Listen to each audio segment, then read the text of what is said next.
할렐루야. 잘 보냈나요? 수련회 개회에 오신 여러분을 환영합니다. 저는 오늘 Here am I, 나의 부르심에 대하여 묵상한다, 이런 제목을 가지고 말씀을 나눕니다. 여러분, 어느 날 여러분이 길을 걷고 있는데, 요즘 덥잖아요.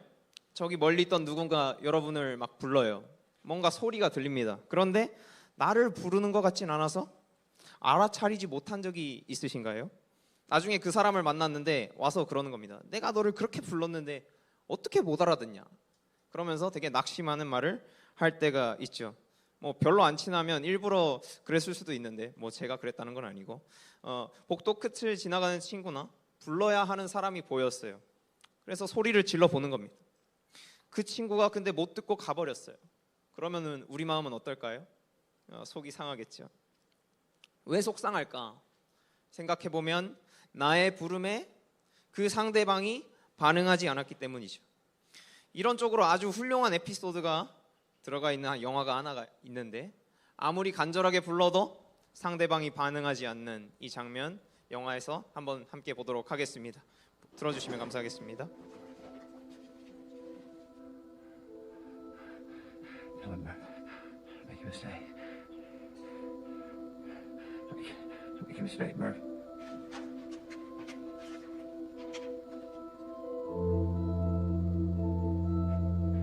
Make a mistake, Murph. Don't let me leave, Murph.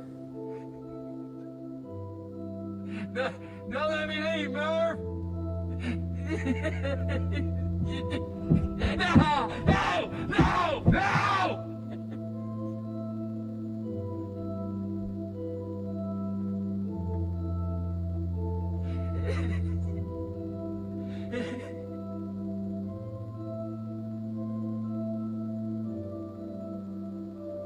It was you. 영화 인터스텔라에서 아버지 쿠퍼가 우주의 다른 차원에서 과거의 딸 머피를 향해 부릅니다. 날 떠나게 하지 말아달라고, 나를 말려달라고 울부짖고 있지만 소녀 머피는 반응할 수가 없어요. 아버지의 부름에 반응하지 못하고 있습니다. 그 후에 그녀는 어른이 되었고, 과거부터 자신에게 메시지를 전해오던 아버지의 존재를 인식하게 되었습니다. 부르심을 알아차릴 수 있는 상태가 된 것이죠. 오늘 우리는 이스라엘 선지자 사무엘의 이야기를 살필 것입니다. 어떻게 그가 하나님의 부르심을 받는지, 그리고 청소년 사무엘은 어떻게 그 부르심에 반응하는지를 알아가는 시간을 가져보도록 하겠습니다. 그렇다면 당시 사무엘이 살고 있었던 시대의 이스라엘은 어떤 상황이었는지 오늘 본문 1절 말씀을 함께 읽습니다. 시작. 엘리 앞에서 여호와를 섬길 때에는 여호와의 말씀이 희귀하여 이상이 흔히 보이지 않았더라. 아멘. 아멘. 1절 말씀을 보니까 여호와의 말씀이 희귀했다, 이런 말이 나오고 있어요. 여러분, 이해하기 쉽게 얘기하면 이게 레어템이 된 거예요. 근데 이게 좋은 레어템이 아니에요. 왜냐하면 이스라엘은 하나님이 다스리시는 나라인데 하나님이 전하시는 말씀이 흔하지 않아요. 당연하지 않아요. 하나님의 말씀이 너무나 드물어요. 그러면 어떻게 될까요? 나라가 잘못 돌아간다는 얘기죠. 하나님의 다스리심이 눈에 보이지 않습니다. 사람들은 하나님과 멀어지고 있었고 이스라엘에는 변화가 필요했던 것이죠. 사무엘이 태어난 시기에 이스라엘을 사사시대라고 부르거든요. 그러면 이 사사가 뭐 하는 사람이냐? 사사들은 왕 같은 지도자가 아니고 이스라엘이 위기에 처하면 등장하는 구원투수 같은 존재였어요. 강한 적들의 공격과 핍박이 심해졌을 때 이스라엘 백성들이 하나님께 울부짖으면 하나님은 응답하시고 그때마다 사사를 보내셔서 이스라엘을 건져내시고는 했습니다. 그런데 세월이 지나서 하나님께서 보내시는 사사의 시대가 끝나는 때가 옵니다. 그리고 그 다음은 왕이 이스라엘을 다스리는 시대가 오게 되는 것이죠. 사무엘은 마지막 사사로서 시대적인 전환기에 민족의 지도자 역할을 맡습니다. 그리고 하나님께서 선택하신 왕을 세우는 부르심을 받게 되죠. 사무엘은 대표적으로 하나님이 택하신 사람 다윗을 왕으로 세우는 의식을 행하게 됩니다. 그의 머리에 기름을 붓는 의식을 행하는 것을 우리는 꽤 많이 알고 있죠. 그런 사무엘은 어린 시절에 엘리 대제사장이라고 하는 사람의 곁에서 자랐는데, 이 사람이 그때 당시에 어떤 상태였는지 2절 말씀을 함께 읽어보도록 하겠습니다. 시작. 엘리의 눈이 점점 어두워가서 잘 보지 못하는 그때 그가 자기 처소에 누웠고 2절 말씀을 보면 이스라엘의 리더였던 엘리 대제사장의 눈이 어두워졌다고 말합니다. 여러분, 하나님을 예배하는, 하나님이 다스리시는 나라의 예배를 총괄하고 가장 높은 수준에서 드리는 사람이에요. 그러니까 종교 지도자다 이 말이죠. 이게 눈이 어두워졌다는 말은 단순히 이 눈이 침침해서 시력이 나빠졌다 이게 아니고 영적인 눈, 영적인 시선, 하나님과의 관계가 온전하지 못했다는 것을 지적하고 있는 것입니다. 하나님과 멀어진 엘리는 이제 리더로서 이스라엘을 살필 수 있는 사람이 아니었던 거죠. 그렇다면 이 엘리를 이어서 이스라엘의 최고 종교 지도자가 될 사무엘을 하나님께서 부르시기 직전에 그의 모습을 우리가 한번 들여다보도록 하겠습니다. 3절 말씀 함께 읽습니다. 시작. 하나님의 등불은 아직 꺼지지 아니하였으며 사무엘은 하나님의 궤 있는 여호와의 전 안에 누웠더니 아멘. 네. 3절 말씀을 보니까 하나님의 등불이 아직 꺼지지 않았다. 우리가 아는 유명한 노래가 하나 있는데 G.O.D의 촛불 하나 아시나요? 불빛 하나가 아무리 작아도 어두움 가운데 비추면 그 공간이 밝아지게 되어 있습니다. 소망이 된다 이 말이잖아요. 당시 이스라엘 나라 전체가 하나님과 멀어졌고 하나님을 잘 섬겨야 하는 리더들은 타락하고 부패했습니다. 그런데도 하나님의 등불은 아직 꺼지지 않았어요. 하나님이 택하신 이스라엘을 향한 사랑, 그들과 함께 하시겠다고 하는 약속이 사라지지 않았음을 의미하고 있는 것입니다. 그리고 지금 이 순간에도 여러분을 향한 하나님의 마음은 꺼지지 않는 줄 믿습니다. 하나님은 사무엘을 통해 아버지 당신의 마음을 전하고자 그를 택하셨습니다. 그렇다면 당시 사무엘은 어디서 생활하고 있었을까? 첫 번째로 우리는 부르심의 타이밍은 내가 아닌 하나님께서 정하시는다는 사실을 기억하며 살아가야 합니다. 따라하겠습니다. 부르심 받기에 부르심 받기에 부르심 받기에 부르심 받기에 좋은 장소에 머물러야 한다. 좋은 장소에 머물러야 한다. 3절 말씀을 다시 보면 이 사무엘이 하나님의 궤가 있는 여호와의 전 안에 누웠다고 말합니다. 이 궤는 물건을 담는 그런 보관함 같은 거죠. 쉽게 말하면 사무엘은 당시 이스라엘에서 하나님과 가장 가까이 있었어요. 자, 생각해 보세요. 우리가 왜 주일에 교회에 나와가지고 예배를 드리고 이런 것들을 하는 걸까? 생각을 해보면 우리는 세상 속에서 살아가는 사람들과 구별된 존재임을 나타내는 것이에요. 거룩한 주일, 온전한 하루를 하나님께 드리기 위해 우리는 나왔고 하나님을 예배합니다. 내 발로 내가 여기까지 왔다고 생각할지 모르지만 그 걸음을 인도하신 분은 하나님이십니다. 사무엘의 장소적인 배경을 좀 더 살펴보도록 하죠. 사무엘은 이스라엘에 살고 있습니다. 그때는 예루살렘의 성전이 세워지기 전이었고 다윗이 왕이 되고 나서야 예루살렘이 수도가 됩니다.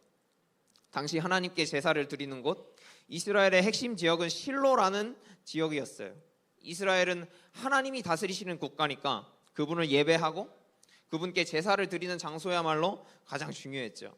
그리고 실로의 중심에는 하나님이 임재하시는 성막이 있었고 그 성막 안에는 아까 우리가 말씀에서 확인했던 하나님의 궤, 이스라엘 백성과 하나님이 맺으신 약속의 상징물이 담긴 언약궤가 있었습니다.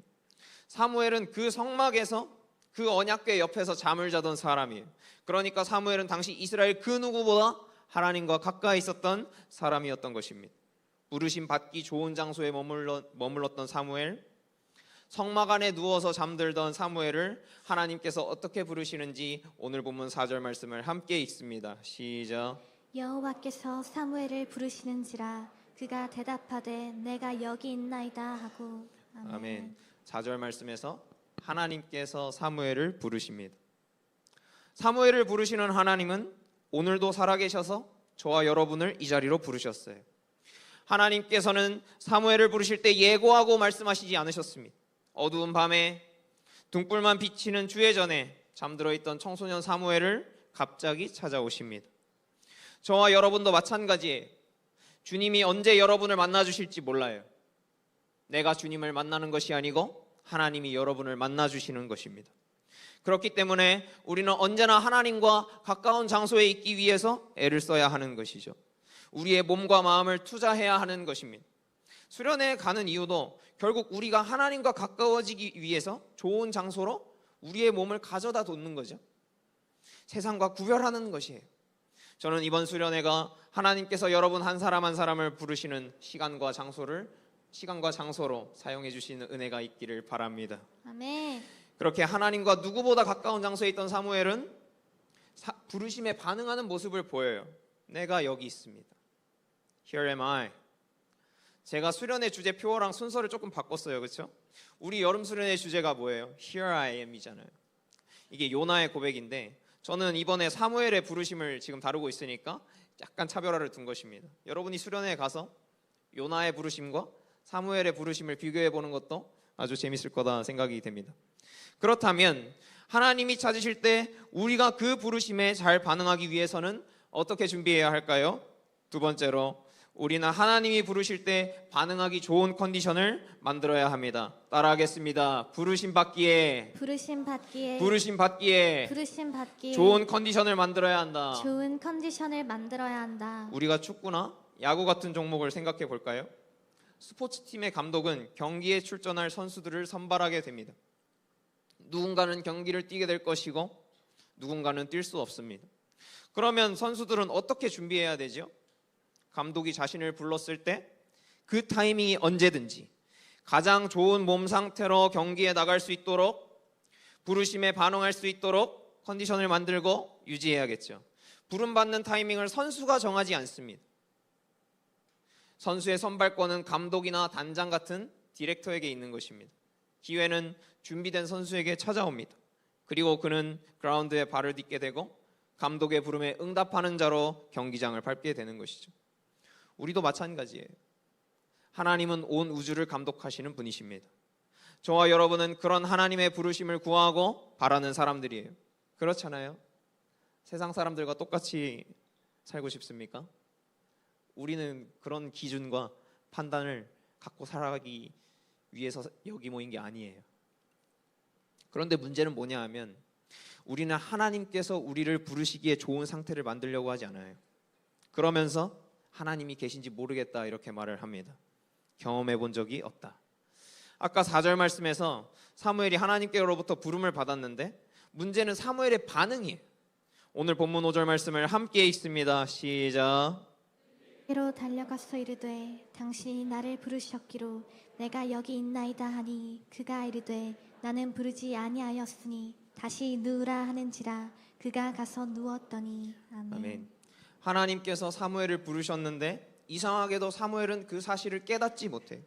하나님이 부르셨다라는 개념 자체가 없는 거예요.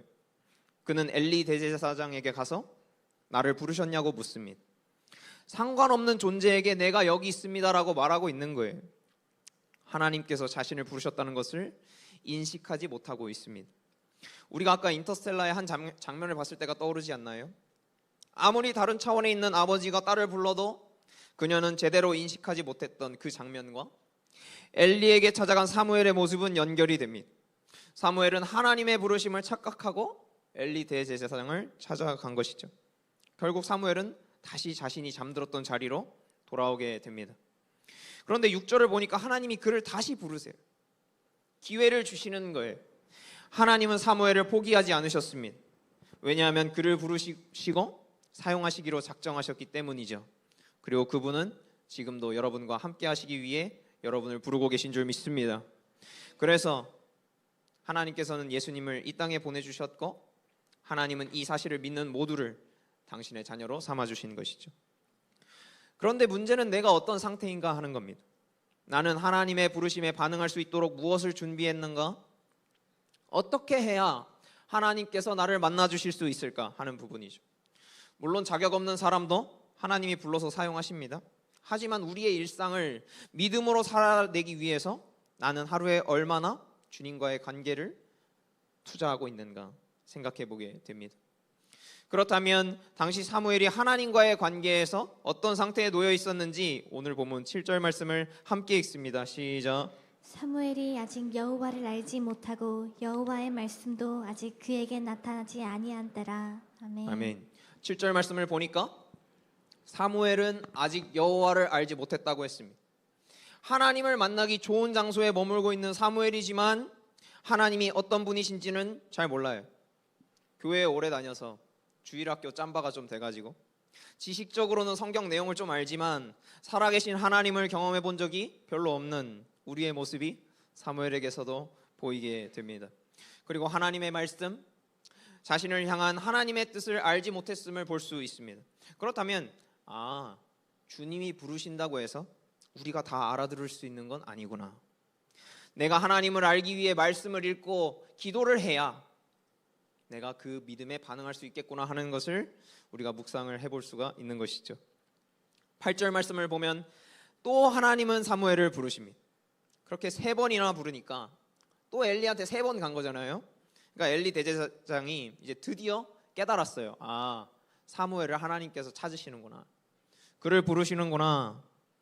엘리가 영적인 눈이 좋지 않고 믿음이 이제 식어가는 리더로서의 자격을 잃어가는 상태에 있었지만 경험이 많다 보니까 이제서라도 사무엘의 부르심을 발견하게 됩니다.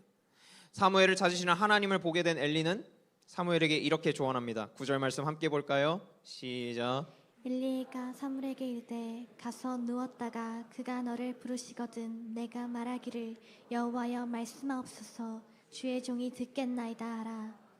이에 사무엘이 가서 자기 처소에 누우니라. 아멘. 아멘. 너가 누워있던 자리로 다시 가라. 하나님께서 너를 부르시면 이렇게 답해라.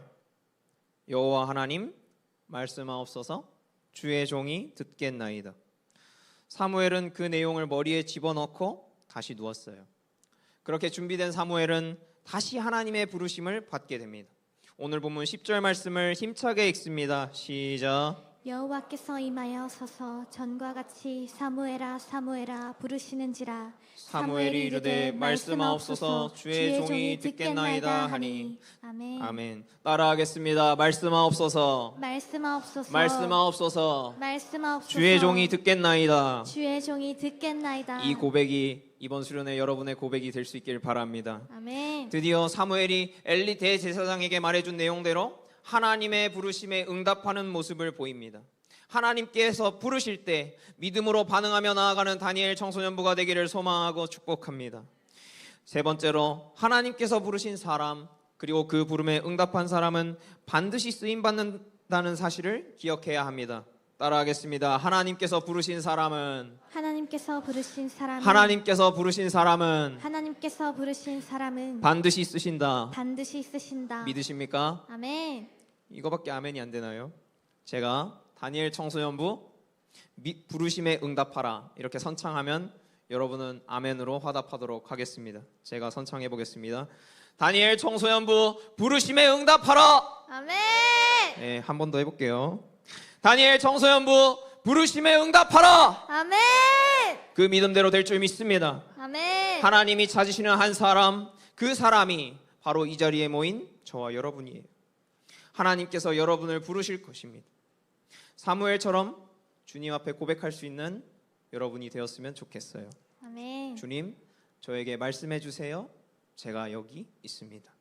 제가 듣기 원합니다. 제가 수십 번을 읽은 책이 하나 있어요. 지금은 절판이 된 도서인데 순간을 위해 평생을 준비한다라는 도서입니다. 제목이 너무 멋있지 않나요? 어떤 분이 제가 이 책을 막 읽고 있으니까 이거 불교 책이냐 이런 얘기를 했는데 기독교 책입니다. 네, 그래서 하나님이 택하신 사람의 인생 가운데 결정적인 순간이 언제 올지 모르니까 그 날을 위해서 갈고 닦으라는 거예요. 그런 내용들이 성경적으로 담겨져 있는 기독교 도서입니다. 읽어보고 싶으신 분은 저한테 얘기해 주세요. 네. 제가 책을 읽으면서 인상 깊었던 부분을 빨간 펜으로 참 많이 그었는데 그 중에 하나를 여러분과 나누고 싶습니다. 하나님을 믿고 착실하게 준비하며 끈기 있게 기다려라. 그러면 너에게도 기회의 순간이 섬광처럼 찾아온다. 무슨 얘기를 해주고 싶냐 하면 여러분의 삶을 하나님께서 만나주시기 좋게 만들어 보라는 겁니다. 주어진 자리에서 막혀진 역할에서 언제일진 모르지만 하나님께서 나를 부르시는 빛나는 순간에 반응할 수 있는 상태로 여러분을 한번 끌고 가보라는 겁니다. 준비하라는 겁니다.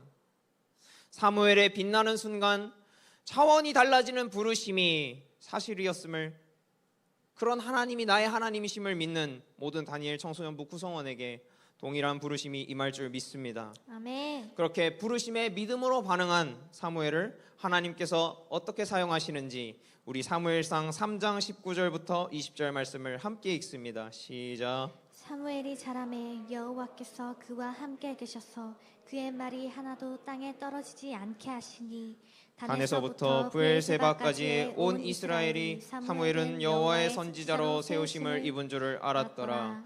아멘. 네, 찬양팀 준비해 주시고 19절 말씀을 보니까 여호와 하나님께서 그와 함께 계셔서, 부르심을 받은 사람은 하나님이 함께 하시는 인생을 살게 됩니다.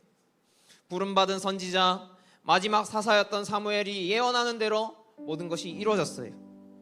그리고 사무엘은 이스라엘 역사에 남는 하나님의 사람으로 쓰임을 받습니다. 모든 이스라엘 사람들은 마지막 사사로 부르심을 받은 사무엘을 민족의 지도자로 인정하지 않을 수가 없었어요. 누가 봐도 하나님이 선택한 사람입니다. 그렇게 사무엘 선지자는 사사시대의 마침표를 찍는 사람이 되고 다윗 왕을 세우는 사람이 됩니다. 그리고 그 다윗 왕의 후손으로 예수 그리스도가 이 땅에 오시게 되죠. 이제 시작하는 여름 수련회 일정 가운데 어떻게, 어떤 방식으로 하나님께서 여러분을 만나 주실지 모르겠지만 우리는 주님을 만나기 좋은 장소로 갑니다. 그래서 이제는 뭐만 하면 되냐면 여러분이 하나님을 만나기 좋은 상태로 나의 몸과 마음을 돌이키는 것이에요. 이번 일정이 여러분이 하나님을 직접 경험하는 은혜가 있기를 소망하고 축복합니다. 아멘. 정말로 인생에 이전까지 없었던 하나님의 사랑이 나의 마음에 새겨지는 그런 수련회가 될 수 있기를, 그런 우리의 삶이 될 수 있기를 바라고 또 바랍니다.